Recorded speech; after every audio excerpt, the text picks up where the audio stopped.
आज भारतीय राष्ट्रीय काँग्रेस पार्टीच्या मुक्ताईनगर तालुक्यामध्ये अनोख्या प्रकारचं आंदोलन आपल्याला पाहायला मिळत आहे। ते या ठिकाणी आंदोलनाच्या दरम्यान शेताच्या बांधावरती येऊन यांनी आंदोलन करण्यात आलेलं आहे। काय सांगणार दादा, आपलं आंदोलनाचं मुख्य उद्देश काय आहे या ठिकाणी? आज मुक्ताईनगर तालुका काँग्रेस कमिटीच्या वतीने जे देशामध्ये आणि राज्यामध्ये इंधन टंचाई आलेली आहे, अचानक इंधनाचे भाव गगनाला गेलेले आहे, शेतकऱ्यांना हताश होऊन गेलेले आहे। तर आम्ही आज 46-47च्या टेम्परेचरमध्ये शेतकऱ्याची वस्तुस्थिती पाहायला इथे आलेलो आहोत। शेतकरी आज त्याची जमीन पळून आहे, त्याला ट्रॅक्टरला डिझेल भेटत नाहीये। तर आम्ही स्वतः आज इथे शेतकऱ्याचे हाल कसे असतात, काय असतात, शेतकऱ्याची वस्तुस्थिती काय आहे ते बघायचा प्रयत्न केलेला आहे।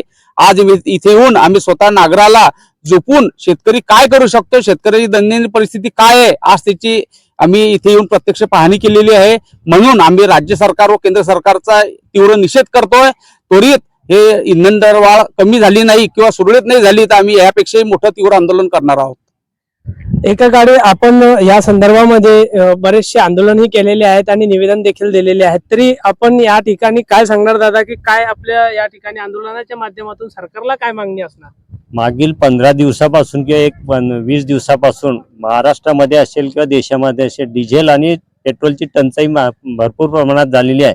आणि विशेष म्हटलं की आता हा शेतकऱ्याचा मशागतीचा मोसम आहे। पावसाळा 15 दिवसावर येऊन टेकलेला आहे आणि अशा परिस्थितीमध्ये शेतकऱ्यांनी कामं करायचे की काय करायचं? शेतकऱ्यांना जर डिझेल नाही मिळालं तर हा शेतकरी बैल उपलब्ध नाहीये, ट्रॅक्टरशिवाय तो काम करू शकत नाही।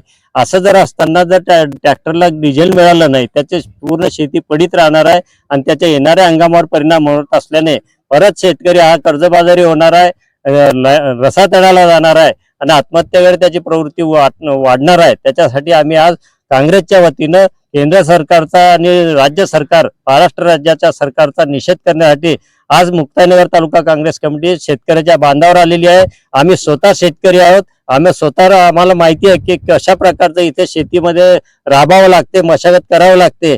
सरकारला बसल्या बसल्या नियम करणं सोपं आहे आणि ते शेतकऱ्याचे काही मुलं नाही आहेत, त्याच्यामुळे काही व्यापाऱ्यांची मुलं आहेत आता सत्तेमध्ये आहेत, त्यांना त्या शेतकऱ्याचे हाल माहिती नाही। परंतु आम्ही स्वतः काँग्रेसचे सर्व पदाधिकारी शेतकरी आहोत, स्वतः आम्ही शेतावर जात असून आज रोजी शेतकऱ्यांचे हाल काय आहेत आम्ही स्वतः आजमावून त्यांचा निषेध सरकारचा निषेध करण्यासाठी शेतकऱ्याच्या पाठीशी उभे आहोत।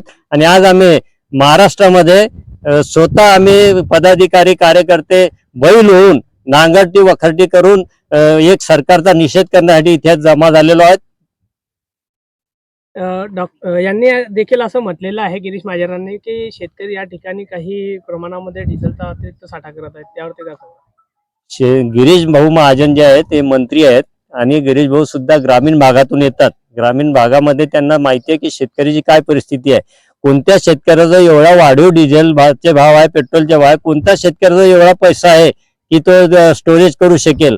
गिरीश भाऊंना माझी एक विनंती आहे की गिरीश भाऊ तुम्ही स्थानिक लेवलला या आणि स्थळ निरीक्षण करा, शेताच्या बांधावर जा, कोणत्या शेतकऱ्याला एवढा पैसा आहे की तो स्टोरेज करू शकेल। उलट मी तर असं म्हणेल की तुमचे पदाधिकारी तुमचे कार्यकर्ते हे ब्लॅकनेट डिझेल पेट्रोल विकण्यासाठी साठेबाजी करत आहोत। कारण तुमच्या वशिला जे पेट्रोल पंप असल्याने कोणत्याही काँग्रेसचा कार्यकर्ता असेल किंवा सर्वसाधारण व्यक्ती असेल किंवा शेतकरी असेल याला कोणत्याही प्रकारचं इंधन 10 लिटर 20 लिटरच्या वर देत नाही आहे। रात्रभर तिथे शेतकरी बसलेले आहे, उन्हातानात बसलेले नंबर लावून। आता त्याच्यामध्ये कलेक्टरने आदेश काढला की तुमचं वाहन ते पेट्रोल पंपावर आणा, कॅन मध्ये डिझेल भेटणार नाही। आता 25-30 किलोमीटरहून जर शेतकऱ्यांनी इथे ट्रॅक्टर आणलं तर त्याला ते कोणत्या भावात जाईल आणि त्याला ते पुरेल का? आणि आल्यानंतर जर तुम्ही दिलं 25 किलोमीटर त्या ट्रॅक्टरचे ॲव्हरेज किती असते? म्हणजे ह्यामुळे काय आहे की गिरीश भाऊने स्थानिक ठिकाणी न येता गिरीश भाऊ सुद्धा आता मंत्री झाल्यामुळे त्यांचे सुद्धा वरच्या लेवलच्या गोष्टी सुरू झाल्या आहेत। माझं त्यांनाही विनंती आहे की तुम्ही सुद्धा शेतकऱ्याच्या परिसरातील आहात, तुम्ही शेतकरी आहात, तुम्ही सुद्धा असं बोलू नये। तर या पद्धतीने अशा पद्धतीने भारतीय राष्ट्रीय काँग्रेस पार्टीचा या ठिकाणी आंदोलन होते आणि आंदोलनामध्ये त्यांनी सरकारला मागणी केलेली आहे की कशा पद्धतीने त्यांनी मागण्या पूर्ण कराव्यात। स्टार भारत एक्सप्रेस प्रतिनिधी।